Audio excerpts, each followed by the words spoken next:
स्कीमों को लेके, योजनाओं को लेके पूरे देश में चर्चा है। इस बात का असर राजस्थान वासियों को भी है। इतनी शानदार योजना आई है जिससे कि केंद्र सरकार भी विश्लेषण करती है और अन्य राज्यों में चर्चा हो रही है। उदाहरण के रूप में 500 रुपये गैस सिलेंडर हमने किया तो केंद्र को भी 200 रुपये कम करना पड़ा, दबाव के अंदर आकर के। तो हमारे तमाम जो अप्रोच है चुनाव लड़ने की, वो तमाम है हमारी 5 साल की गुड गवर्नेंस, सुशासन। कोरोना के अंदर शानदार काम किया, अच्छे कानून पास किए, अच्छी स्कीम हमने दी है राजस्थान के अंदर। किसानों का अलग बजट पेश किया, 1 करोड़ लोगों को हम लोग पेंशन दे रहे हैं, बुजुर्गों को, विधवाओं को, दिव्यांगजनों को। छात्रों के लिए अलग स्कीम बनाई है, युवाओं के लिए अलग बना रखी है। तो 50 तरह की स्कीमें हैं। तो तमाम मिला के मैं समझता हूँ 100 यूनिट बिजली का हमने माफ़ कर दिया, तो उससे 1 करोड़ लोगों को बिल नहीं आ रहे हैं। 25 लाख का बीमा हिंदुस्तान में कहीं नहीं है, और सब पब्लिक के लिए। बाकी राज्यों में 5 लाख बीमा है 20% आबादी के लिए, 30% आबादी के लिए। हमारे यहाँ अमीर गरीब कोई भी हो, सबका बीमा 25 लाख का बीमा है। तो मैं समझता हूँ ओवरऑल मिला कर देखें कि बीजेपी बारे में कोई इशू नहीं है खिलाफ बोलने का। नॉन इशू को इशू बना रहे हैं, और अब वो समझ गए कि हमारी दाल गल नहीं रही है, हम इनको जवाब दे नहीं पा रहे हैं। पहले 10 गारंटी हमने इम्प्लीमेंट कर दी, सरकार की साख जमी। अब 7 गारंटी की हमने बात करी है, उससे और वो घबरा गए हैं। घबरा करके अब वो जो आरोप लगा रहे उस पर मैं जाना नहीं चाहता है, उनमें कोई दम नहीं है, ये बात मैं कह सकता हूँ। सर, आतंकियों की हमदर्द तक बोलने लग गए हैं सरकार को। करौली ये तो प्रधानमंत्री जी को या तो किसी ने गुमराह किया है और उनको ब्रीफिंग ठीक नहीं की, या तो ये मालूम है। देख, एक तो ये होता है, प्रधानमंत्री का बड़ा पद होता है।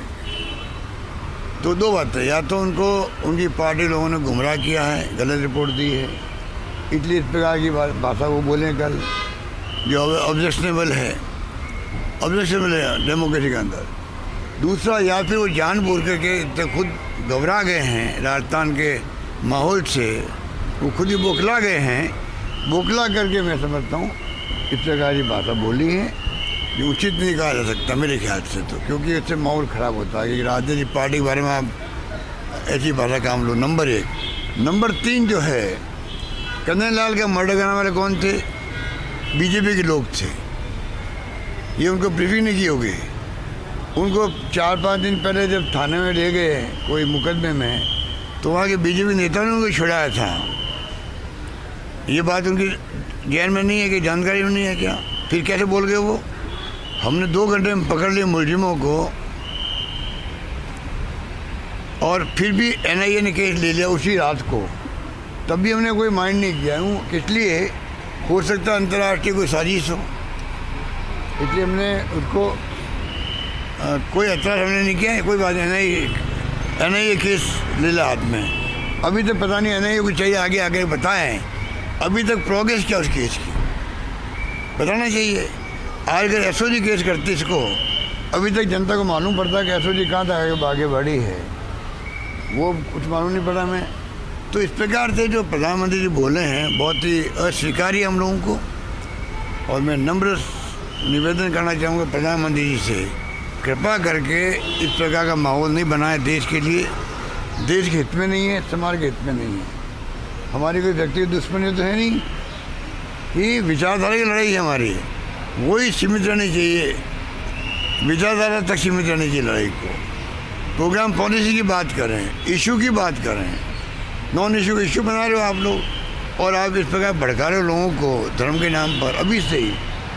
और जिस भाषा में उन्होंने कहा है, मैं प्रधानमंत्री नरेंद्र मोदी जी से उम्मीद नहीं करता था, इसलिए मैंने कहा या तो उनको गलत ब्रीफिंग की गई है, जब ये जानबूझ करके वो खुद घबरा गए, बौखला गए हैं, जानबूझ के जुमला बोला है, मेरा मानना है। और सबसे बड़ी बात है, जब केस हुआ था कन्हैयालाल का, तो हम सब काम छोड़ के प्रोग्राम कैंसिल करके मैं खुद आया Jaipur, chief secretary, DG police, हम सब गए वहाँ पर, जो कुछ कर सकते हमने किया। पर इनके नेता लोग, मालूम पड़ गया ये केस हो गया, तब भी तमाम लोग हैदराबाद गए इन्हीं कॉन्फ्रेंस के अंदर नेता प्रतिपक्ष गुलाब कटारे थे, वो भी नेता उपनेता नेता प्रतिपक्ष राठौड़ भी, सब लोग हैदराबाद क्यों गए? अगर इतनी चिंता थी इनको, इतनी बड़ी घटना हो गई थी, उस घटना में इतनी बड़ी मानते थे, हम तो यहाँ आए हैं, वो वहाँ चले गए। उससे समझ सकते हैं कि पूरी राजनीति कर रहे लोग। सर, गजेंद्र सिंह शेखावत और कुछ प्रतिनिधि मंडल ने आपके नामांकन को लेकर भी अरे आया, कोई एफिडेविट को लेकर। कोई बात नहीं, उनको अपना काम करने दो।